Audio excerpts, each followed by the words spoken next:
So what I'm sharing with you today is a new generation of solar wafers. And why is this important?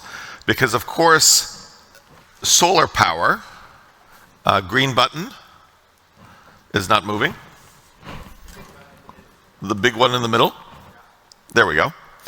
Solar is already the cheapest form of electricity, but it's not only the cheapest form of electricity on Earth, it's also the cheapest form of electricity in space. And historically, people have used gallium arsenide because of its high efficiency, but when we want to create a significant number of satellites, for example, in low Earth orbit constellations, the cost and the weight becomes important.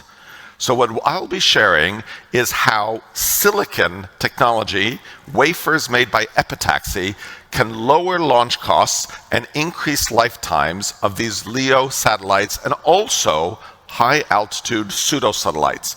And why is this important?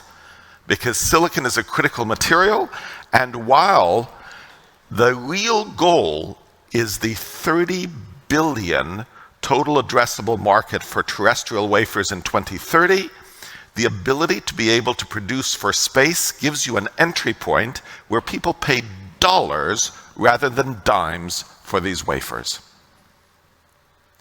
Now, why is this strategically important? Because currently, 99% of wafers are made in China. 99%.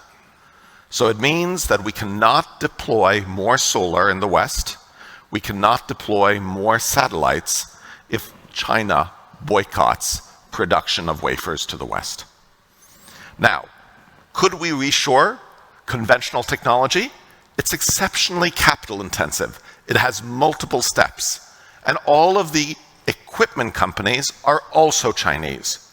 So instead of trying to duplicate and play catch up with an existing, fully depreciated technology base in China, we need to compete with innovation.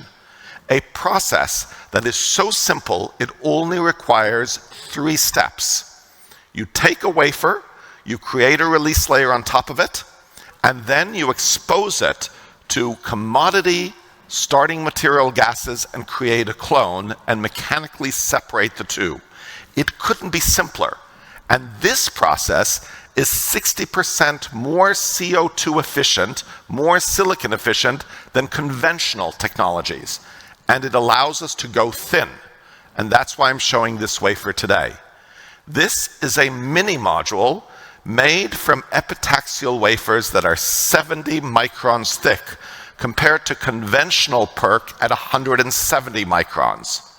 For every wafer, this saves $60 of launch costs for LEO satellites, and as we get thinner, of course, because we're doing things additively, our costs go down.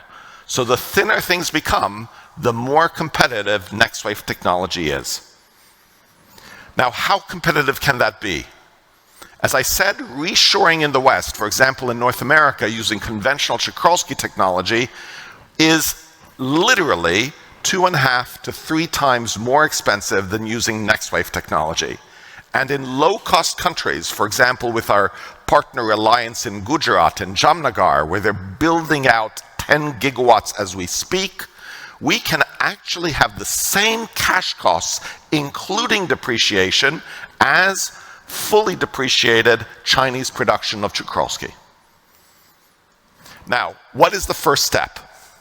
The first step is to find an entry market for our technology, and that's where space applications, we surpass Czochralski limits in terms of our performance in space, our regeneration, and we can extend satellite lifetimes.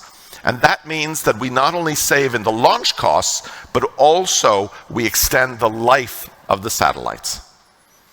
That means that our first commercial facility an hour south of Berlin at 50 megawatts of capacity will be profitable from the first year of operation. And that will allow us to demonstrate 24/7 operation and meet the commercial and technical milestones that allow us to scale to gigawatts, both at this site, but also in North America and other global locations. We already have demand. We have already fully sold out Bitterfeld, both for demand from space and also qualification from terrestrial customers, but we also have gigawatt scale demand for our first gigawatt factories, and we have a licensing model that allows us to be low capex. So what do we need? We need to raise this year 80 million euros. Our existing shareholders have already supported us with 50 million through convertible loans, and this 80 will, as I say, build a commercial facility here in Germany that will be profitable, that has a solid return on investment, and is a launching point for an entry to a 30 billion TAM market by 2030.